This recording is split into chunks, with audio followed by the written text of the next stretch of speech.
감사합니다. 하나님께서 영광 받으신 줄 믿습니다.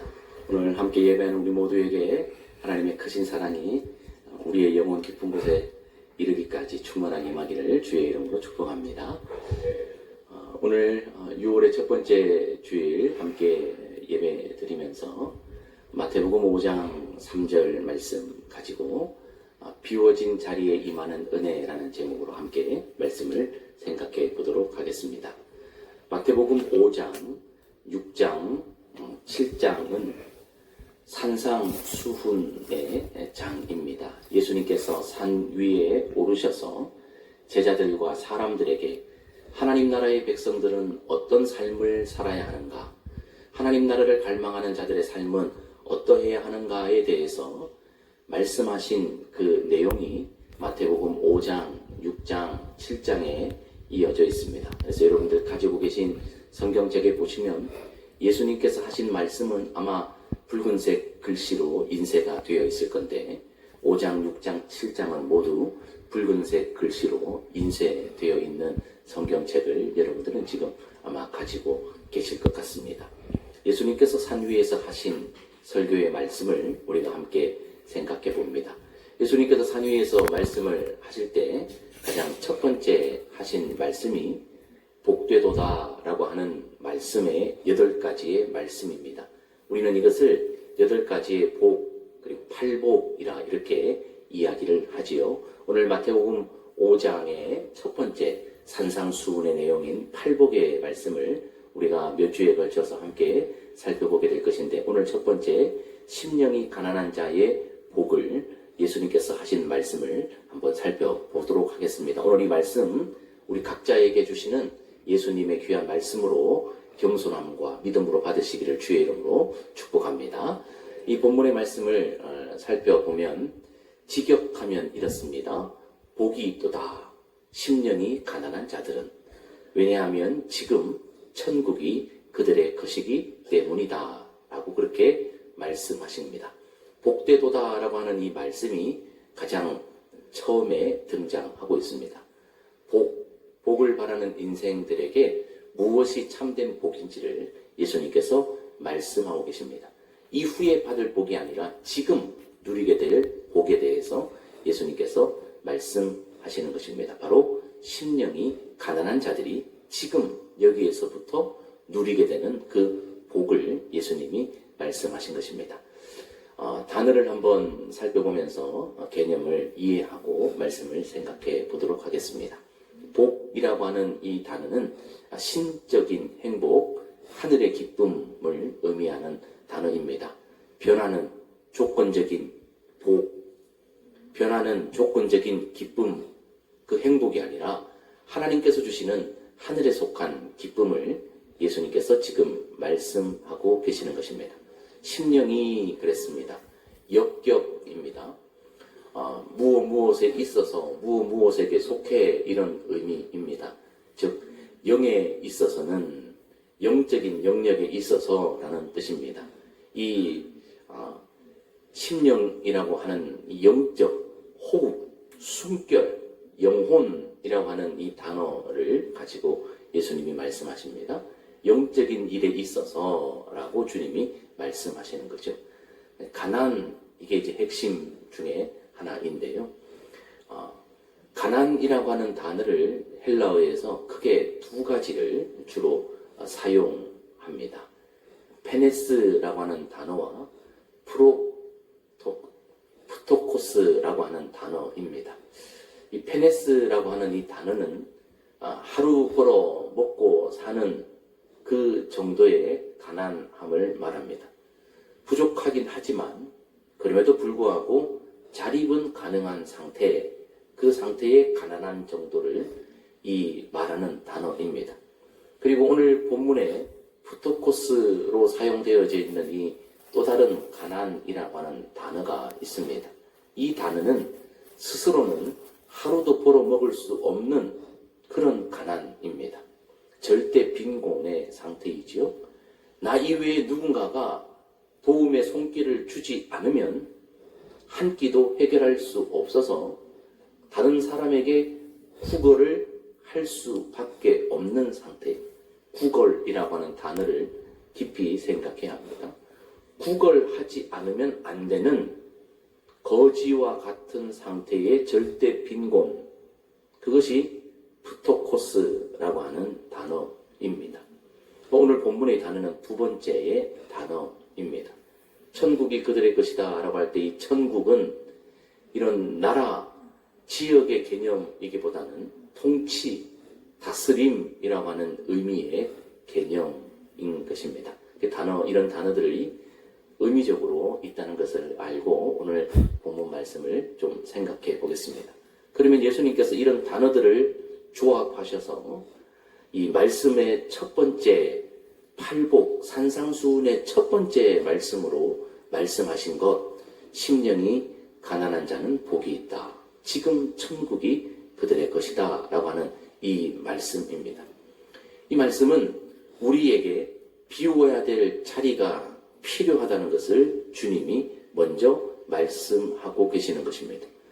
영에 있어서 그랬지요. 영적인 부분에 있어서 내가 철저한 거짓임을 인정하고 내 안에 가짜, 헛배부름, 헛된 것으로 채워져 부하다 여기는 그 자기의 만족을 비워내는 것이 첫 번째 하나님 나라 백성의 삶의 첫 단추임을 산상수훈의 첫 번째 문장에서 예수님께서 하고 있다는 이 의미를 매우 우리는 유의 있게 봐야 합니다. 그렇게 우리가 우리의 빈자리를 만들어 놓으면 거기에 비로소 하늘의 신적인 복, 이 땅에 변하는 조건적인 복이 아니라 하나님께서 직접 내려주시는 그 완전한 복이 부어지기 시작하고, 그 완전한 복이 부어졌다는 것은 비워진 내 삶을 내가 주장하는 것이 아니라 하나님 나라, 즉 천국, 하나님의 통치, 하나님의 다스림이 그때부터 시작되어진다는 것을 말씀하고 계십니다. 그러니까 하나님 나라의 통치, 하나님이 다스리는 삶을 사는 가장 첫 번째의 단계는 내 자리에 비워야 할 부분을 비워야 하는데 그 자리는 영적인 부분에 있다라고 주님이 말씀하고 계시는 것입니다. 그래서 심령이 가난하다라고 하는 것은 자신과 자신의 힘을 완전히 비워내고 빼는 것을 주님이 말씀하고 계시는 것입니다. 심령이 가난하다. 나는 힘이 없습니다. 나는 아무것도 아닙니다. 나의 무능력을 철저하게 인정하는 겁니다. 가난이라고 하는 개념이 하루 벌어 하루 먹는 그 개념이 아니라 있습니다.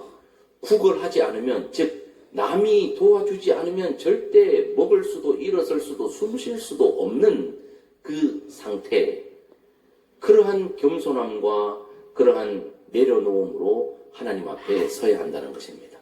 단 하루도가 아니라 단 한순간도, 한 끼도라는 의미죠. 이 심령으로 표현된 이것은 숨결이라 그랬습니다. 그러니까 내 자기의 자가 호흡으로는 한순간도 살 수 없어. 내 호흡은 숨통이 재어 있고 주님이 나로 숨쉬게 하셔야만 내가 살 수 있습니다. 라고 하는 간절함의 비워냄을 주님이 말씀하고 계십니다. 혹시 여러분 병원 중환자실에 가보신 일들이 있습니까? 아니면 드라마나 영화를 아니면 다큐멘터리를 통해 보신 적이 있습니까? 일반 병실에 있는 분들과 중환자실에 있는 분들 중에 가장 큰 차이가 있다면 그것은 무엇인가요? 아마 여기에 이렇게 콧줄에 이것이지 않습니까? 혼자서는 숨도 쉴 수 없는 분들, 집중적인 보호가 필요한 분들이 소위 중환자실에 있는 것입니다. 본문에서 말하는 심령이 가난하다라고 하는 것의 의미가 그런 이미지라는 것을 우리가 알아야 하는 것입니다. 반대로 한번 생각해 보겠습니다. 심령이 가난한 사람은 복이 있다 그렇게 말씀하셨으니까 반대로 우리가 생각해 보면 예수님의 말씀은 이런 의미입니다. 심령이 부한 사람은 복이 없는 사람, 불행한 사람, 행복하지 않은 사람이다 라고 하시는 말씀입니다. 그죠? 예, 주님의 말씀이 그렇습니다. 심령이 부한 사람은 불행한 사람이다. 우리가 단순히 생각해보면 심령이 부하면 뭔가 강할 것 같고 부족함이 없어서 행복할 것 같은데, 아니요. 심령이 부한 사람, 즉 자신과 자신의 힘으로 살아내려고 하는 사람, 무엇인가 일어섰다고 생각하는 사람, 힘이 있다고, 능력이 있다고, 드러낼 만한 무엇인가 있다고 하는 사람, 하나님의 도움이 필요치 않은 사람, 누릴 것이 많기 때문에 하나님의 공급에 목마르지 않은 사람, 하나님이 오늘은, 아니 일주일 동안은 공급하지 않으셔도 내가 일주일치 먹을 것은 내게 비축되어 있기 때문에 하늘을 바라보지 않아도, 하나님의 다스림이 없어도 내가 호흡할 수 있기 때문에, 걸어갈 수 있기 때문에, 일할 수 있기 때문에, 살 수 있기 때문에 나는 일주일 동안은 적어도 괜찮아 라고 하는 심령이 부한 사람은 불행한 사람이다 라고 주님이 말씀하고 계시는 것입니다. 이 말씀을 우리가 좀 다각도로 보는 것이 매우 유익합니다. 산상수훈의 첫 번째 말씀이 심령의 가난함에 대해 강조하고 계신 것임을 계속 우리는 염두에 둬야 합니다. 세상은 말합니다. 가지는 것, 채우는 것이 강함이다 라고 말합니다. 가지고 채우는 것이 강함이고 그 강함이 곧 복이다 라고 세상은 말하고 가르치고 살아가려고 부러움 속에 그 방향을 향해 모두 다 쏠려 달려가고 있습니다. 일하는 이유, 먹는 이유, 살아가는 이유, 사람들을 만나는 이유, 모든 것이 가지고 채워 강해지려고, 그것이 복인 줄 알고 우리는 그렇게 살아갑니다. 그래서 세상은 말합니다. 우리 스스로도 말합니다. 거울을 보면서도 말합니다. 머릿속의 생각으로 계속 우리는 되새김질합니다. 계속 채워라. 계속 채워라. 더 가져라. 더 강해져라. 더 당당하게 너를 증명해 보여라. 너의 부족함을 절대 노출시키지 마라. 그것이 강함이고 떵떵거리고 사는 이 땅의 복된 인생이다 라는 세상의 가치에 우리는 동조하며 그렇게 살아갑니다. 당시에 사람들이 그러했었기에 산 위에 올라와 주님의 말씀을 들으려고 귀 기울이는 집중력 최고의 상태에서 예수님이 일성으로 하신 말씀이 심령의 가난함에 대해서 말씀하고 계십니다. 예수님 뭐라고 말씀하십니까? 비워라. 내려놓아라. 너의 약함을 인정해라. 그리고 하나님의 다스림을 요청해라. 어느 정도로 요청해라? 한 끼도 누군가가 도와주지 않으면 입에 풀칠도 할 수 없는 절대 빈곤의 거지처럼 도움을 요청해라. 구걸해라. 그것이 복이다 라고 주님이 말씀하고 계십니다. 쉽게 받아들일 수 없는 말씀을 처음부터 예수님이 하고 계십니다. 이 말씀이 당시 사람들에게 충격이었을까요? 충격이지 않았을까요? 쉽게 아멘이 되었을까요? 아멘이 되지 않았을까요? 되지 않았을 것입니다. 왜요? 우리는 다 이 검은색 박스 안에 있는 이 가치로 살아가기 때문에 충격적입니다. 우리는 가져야 든든합니다. 비축해둬야 안정이 됩니다. 그 정도는 있어야 편안합니다. 그런데 우리가 편안하고 안정적인 마지노선이라고 느끼는 그것까지도 예수님은 내려놓고 비우라고 말씀하시니 충격적이고 쉽게 아멘이 나오지 않고 따르기 어렵구나라는 생각이 들 정도입니다. 근데 여러분, 검은색 박스 안에 있는 것처럼 가지고 채우고 강함을 가지는 사람들의 삶을 한번 보십시오. 그들이 가지면 가질수록 안정적인가요? 편안한가요? 이 세상은 그렇게 달려가나요? 아니요. 공허합니다. 가질수록 공허합니다. 먹을수록 목마릅니다. 가졌는데 더 불안합니다. 더 가지지 못해 불안합니다. 나보다 더 가진 사람 때문에 열등을 느끼기도 합니다.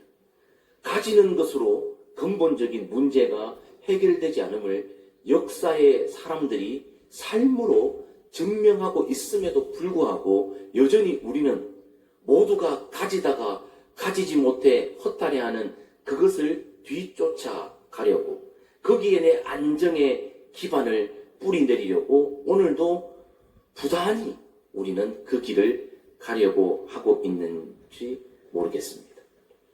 다 가져도 우리는 왜 공허하고, 많이 가져도 왜 더 불안하고 더 가지고 싶은 마음이 사라지지 않나요? 여러분, 파스칼이라는 분을 아실 것입니다. 프랑스의 수학자이고 과학자이고 철학자, 아주 똑똑한 분이시지요. 이 파스칼의 역량이 오늘날 이 수학, 과학, 철학 모두 다 가장 기본 중에 깔려 있다고 해도 과언이 아닌 그러한 분입니다. 이 파스칼이 이런 이야기를 했습니다. 믿음이 굉장히 좋은 분이거든요. 인간 안에 세상의 어떤 것으로도 채워지지 않는 하나님 크기의 공백, 하나님으로만 채워지는 빈 자리가 있다 라고 그렇게 이야기했습니다. 그러니까 이 철학자 파스칼이 하는 말이죠. 사람들이 가지려고 하고 채우려고 하는데 왜 계속 목마른가? 가졌는데 왜 만족하지 못하는가? 가졌음에도 왜 공허하고 불안해하는가? 그것은 이 세상에 그 어떤 것으로 채워지지 않는 빈 자리가 있는데 거기를 채우려면 하나님만이 채워줄 수 있다. 그 이야기를 하고 있습니다. 이 프랑스의 파스칼이 이런 이야기를 했다면 영국의 C.S. 루이스, 이 유명한 저자도 이런 이야기를 합니다. 하나님은 우리를 세상보다 더 크게 지으셨기 때문에 세상의 것으로 결코 우리 영혼은 다 채울 수 없다라고 말합니다. 자, 세상의 크기가 요 정도인데요. 하나님이 우리 인생을요, 이만큼 크게 만드셨다는 거예요. 그러니까 이만한 크기에 요만한 걸 다 집어넣어도 만족이 없다는 것을 이렇게 표현하고 있습니다. 아주 놀라운 통찰이죠. 우리가 100리터의 봉투인데 세상을 다 끌어모아도 70리터밖에 안 된다는 거예요. 그렇기 때문에 우리는 남아있는 30리터 때문에 늘 공허하고 불안하고 목마를 수밖에 없는 것이 인간이라는 거예요. 하나님이 그렇게 우리 인간을 만드셨다는 거예요. 그래서 나머지 있는 부분이 충분히 채워지려면은 그 빈자리를 채워줘야 되는데 파스칼의 말은 하나님 아니고서는 그것을 채울 수 없다는 것을. 하나님의 것으로 채워야 되지 나머지 그것을 세상의 것에서는 다 끌어모아도 없어요. 할 수가 없다는 것을 그렇게 깨닫고 이야기하고 있습니다. 오늘 현대인의 삶이 그러하지 않습니까? 번듯한 직장도 있고 남 부럽지 않은 모든 것을 다 갖추고 살아가는 것 같은데 수십억이 넘는 좋은 집에 살고 유기농의 그 식재료를 가지고 음식을 먹고 피부에 닿아도 트러블이 생기지 않는 좋은 재질의 옷을 입고 바르면 바를수록 광택이나 깊은 피부 속 깊은 곳까지 콜라겐이 촉촉하게 들어가가지고 주름도 다 펴주고 거무죽죽한 얼굴도 하얗게 만들어주는 수많은 제품을 바르고 그것도 모자라 끼고 달고 매고 뽑고 찢고 색깔 넣고 좋은 차 타고 그렇게 다녀도 왜 공허합니까?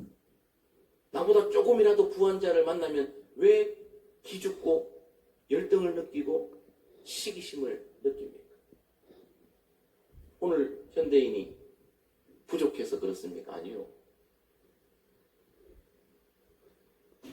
가난하지 못해서 그렇습니다. 주님이 말씀하시는 정도의 가난이 없기 때문입니다. 카일 아일들먼 목사님의 책이 있습니다. 이분은 유명한 분이에요. 팬인가 제자인가 그 책의 저자입니다. 이분의 여러 가지 책이 있는데 그 중에 나의 끝 예수의 시작이라는 책이 있습니다. 매우 강렬한 책입니다. 개인적으로 이분의 책을 매우 좋아합니다. 나이는 저보다 어린데 얼굴은 훨씬 늙어 보이죠. 외국살이가 만만치 않은가 봐요. 미국 분인데 미국이 좋은 데가 아닌가 봐요. 저 보세요. 얼굴이 노화됐잖아요. 하나님을 믿음에도 불구하고 얼굴이 저렇잖아요. 저는 가난한 한국에 살아도 얼굴이 이렇게 동안인데, 그죠? 네. 기분 나쁘세요? 내가 동안이라는데. 나의 끝, 예수의 시작. 이분 책은요, 너무 좋아요. 뭐가 좋으냐? 목차만 봐도 은혜가 다요. 책 읽기 싫어하시는 분, 이거 책 목차라도 보세요. 목차만 두 번만 읽어도 이 책의 내용이 잘 나와 있어요. 정말 책 잘 쓰는 분이에요. 목차만 봐도 책 내용을 다 알 수 있어요.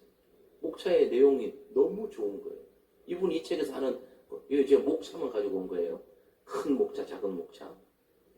나의 끝, 예수의 복이 시작되는 곳.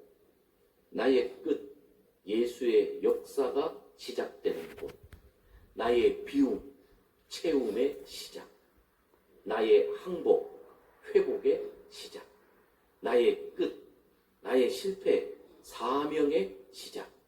나의 가시, 능력의 시작. 요거 제가 일부만 목록을 쳐서 온 건데요. 요즘 책 읽기 좋은 시기인데 한번 사서 보시고, 사기가 돈이 좀 어려운 푸드코스의 상황이 있는 분이라면 검색해가지고 나의 끝 예수의 시작 목차 딱 쳐보면 이거 딱 나오니까 그것만 쭉 보셔도 은혜 같아요. 무슨 말 하려는지 알지 않습니까? 우리는 끝을 보기를 싫어합니다. 내 밑바닥이 드러나는 것을 싫어합니다. 그래서 계속해서 채워서 내 밑바닥이 보이지 않아야 안정을 느낍니다. 나의 비움, 나의 실패, 나의 항복, 내 삶에 있는 지극히 작은 가시도 불편해하고 못마땅해하고, 만약 그런 일이 내게 생기면 하나님 내게 왜 이러세요라고 곧장 숨도 쉬지 않고 따질 그러한 기세로 우리는 살아갑니다. 근데 주님은 말씀하십니다. 네 밑바닥이 보여야, 네가 비워져야 그때부터 내가 네 삶의 통치를 시작할 거야. 천국, 네 삶을 내가 책임질 거야. 그렇게 말씀하십니다. 네 밑바닥을 네가 인정해야 내가 그때부터 일하기 시작할 거고, 생각해봐. 네가 일해서 얻는 복과 내가 역사에서 누리게 될 복의 크기, 깊이, 너비, 높이를 네가 한번 생각해봐. 여러분 어때요? 내가 내 힘으로 삽질해가지고 얼마를 일해야 땅을 파고 건물을 세울까요? 하나님이 능력의 손으로 한번 뜨셨을 때 얼마의 기간이 건축이, 건물이 세워지는데 소요될까요? 생각해보면 자명합니다.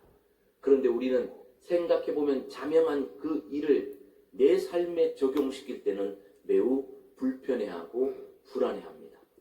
아유, 이거 없어서 되겠나? 남들 다 있는데 이 정도는 있어야 되지 않을까?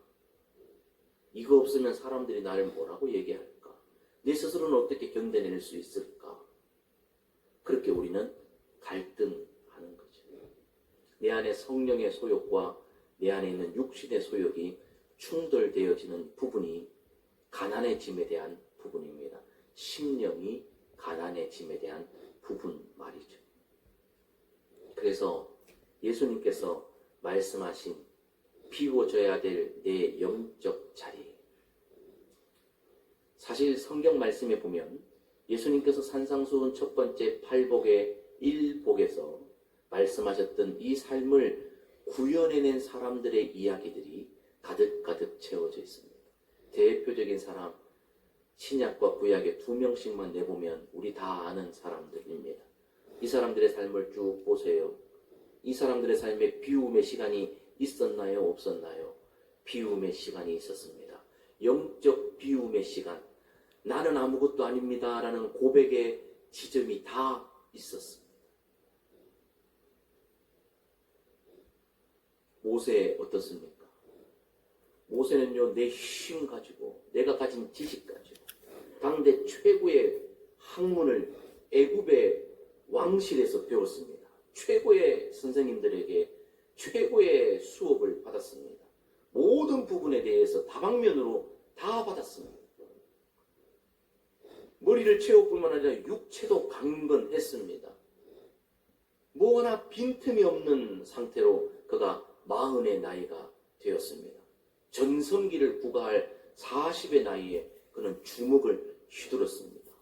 이 주먹으로 민족을 살려내고 정의를 구현하고 하나님의 뜻을 이 땅에 내가 흘려보내리라. 그 자기 힘, 자기 의지, 자기 능력, 그것을 동원했습니다. 아니나 다를까 한 방에 정의를 실현하는 것 같았습니다. 한 방으로 끝냈습니다. 진짜 능력자입니다.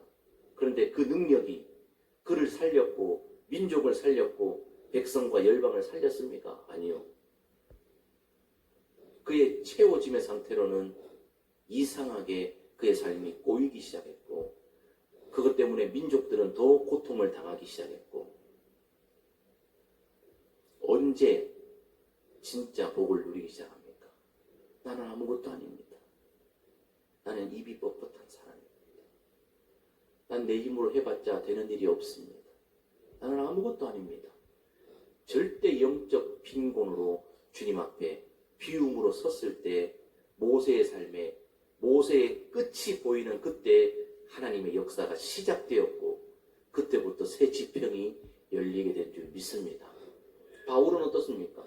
베드로는 어떻습니까? 말해 뭐합니까? 고기 잡는 것으로 뼈가 굵은 사람입니다. 갈릴리 바다는 자기의 집 앞마당입니다. 늘 그렇게 살아왔습니다. 자신이 있었습니다. 그런데 빈 그물, 그때부터 주님의 역사가 시작되었지 않습니까? 밤새 그물을 던졌지만 한 마리도 잡지 못했습니다. 그러나 말씀에 의지하고 순종하여 그물을 내리겠습니다. 그때부터 베드로의 끝지점에서부터 예수님이 일하기 시작하셨고 그때부터 새로운 은혜가 채워지기 시작했습니다. 바울 혈기왕성한 바리새인 중에 바리새인이요 로마의 시민권을 가지고 있고 가말리엘 문화생이며 열정을 가지고 있던 바울. 그런데 그 모든 것을 배설물처럼 내려놓을 때 배설물 끝지점 끝 그때부터 주님이 역사하기 시작했습니다. 오늘 주님이 산상수훈 첫 번째 말씀으로 심령의 가난함을 말씀하신 것은 괜히 하신 말씀이 아닙니다. 준비가 덜 되어서 예열이 덜 되어서 이 말 저 말 주저리 하신 말씀이 아닙니다. 가장 하나님 나라 백성이 어떻게 복되게 살아갈 수 있는가 첫 번째 이것이 돼야 모든 준비된 복을 누릴 수 있기에 이것을 주님이 말씀하신 것입니다. 심령이 가난한 자 복되다 주님 말씀하십니다. 왜냐하면 그들은 비로소 하나님을 모실 자리가 생긴 사람들이기 때문입니다. 하나님을 모시려면 내 심령에 빈 곳이 있어야 합니다. 하나님은 우리가 비어있다고 탓하거나 버리지 않습니다. 오히려 그 빈 자리에 편안하게 찾아오십니다. 주님이 찾아오시면서부터 주님의 다스림은 시작되어지고 은혜를 하나님이 채워주시기 시작합니다. 그래서요 우리가 비워내지 않으니까 하나님이 종종 자주 버티면 버틸수록 더 자주 우리를 흔들어 비우실 때가 있습니다. 애들이 자기 스스로 씻지 않으면 보다가 어른들이 강제로 씻기시는 것처럼 애들이 정리정돈 잘 안 하면 참다 가서 싹 뒤집어 깨끗하게 개입하시는 것처럼 하나님이 우리 삶에 개입하실 때가 있습니다. 뭐 하시려고? 비워주시려고. 우리 심령 안에 있는 헛배부름의 이유들을 비워내시려고.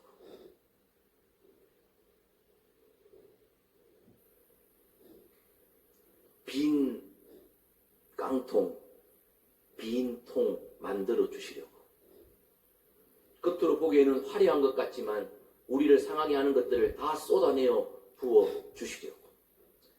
헛된 것으로 충전되어 있던 에너지의 이유들, 삶의 안정감의 이유들을 다 방전시키고 품절시키셔서 세상의 것들로 가득가득 채워놓았던 내 영혼의 냉장고에 다 쓰레기들을 비워내 주셔서 세상의 헛된 것들을 다 비워내 주셔서 실패를 통해, 흔듦을 통해, 때로는 눈물을 통해, 때로는 우리가 견디기 어려운 무너짐을 통해 우리를 대신 비워 주십니다. 왜요? 우리를 망하게 하시려고? 아니요. 진짜로 채워주시려고. 신령한 복, 이 땅의 조건적이고 가변적인 헛복이 아니라 진짜 신적인 복, 그 복을 주시려고 하나님이 부어주시는 거지. 여기 이제 맹물이거든요. 아이고, 우리 목사님 귀한 분인데 어떻게 맹물을 드리노? 죄송해요. 예. 이렇게 뭐 비타민을 좀 타든지 해야 되지 그래. 요즘 목사 비실비실한데 이거 뭐 꿀이라도 한 병을 타든지 좀 하지 그래. 아이고 참말로. 늘 말씀드립니다. 여기에 헛것이 들어있으면 이거 비워내야 좋은 것 담아낼 수 있습니다. 근데 우리는 요거 비워내면 죽는 줄 알고 안 비워요. 요게 전부인 줄 알아. 왜 세상 사람들 다 그렇게 사니까 나도 요거 있어야 될 것 같아. 아니요, 하나님 너 요거 비워. 그러면 네가 이전에 맛보지 못한 새로운 영원한 새로운 복을 너에게 부어줄 거야. 우리가 머리로는 되는데 마음은 안 돼. 잘 안 돼. 여러분, 비워진 자리에 비로소 하나님의 은혜가 임합니다. 이것이 오늘 주님의 말씀이고 설교의 제목입니다. 비워진 자리에 임하는 은혜. 하나님의 은혜는요, 비워지지 않으면 절대 임할 수가 없습니다. 우리가 내려놓을 때, 비울 때, 특별히 우리의 영을 비워낼 때. 여러분, 라오디게아 교회가 왜 책망을 받았습니까? 나는 부하다, 부족함이 없다 여기면서 하나님의 은혜를 갈망하지 않았기 때문입니다. 오늘 주님의 말씀은 이것입니다. 너 부자로 살래, 거지로 살래? 이 말씀입니다. 영적인 부분에 있어서 역적입니다. 심령의 가난함으로 살래, 너 심령이 부한 상태로 살래? 너는 아직도 네 힘으로 살려고 하느냐라고 본문을 통해 묻고 계십니다. 너 아직도 네 자존심으로 살려고 네 자존심 붙들고 있느냐라고 묻고 계십니다. 너 아직도 가면 쓰고 무엇 하는 채 하며 너를 만들려고 하느냐라고 묻습니다. 너의 실력으로 언제까지 버틸 수 있겠니? 라고 주님이 묻고 계십니다. 너 그냥 거지처럼 내게 와라.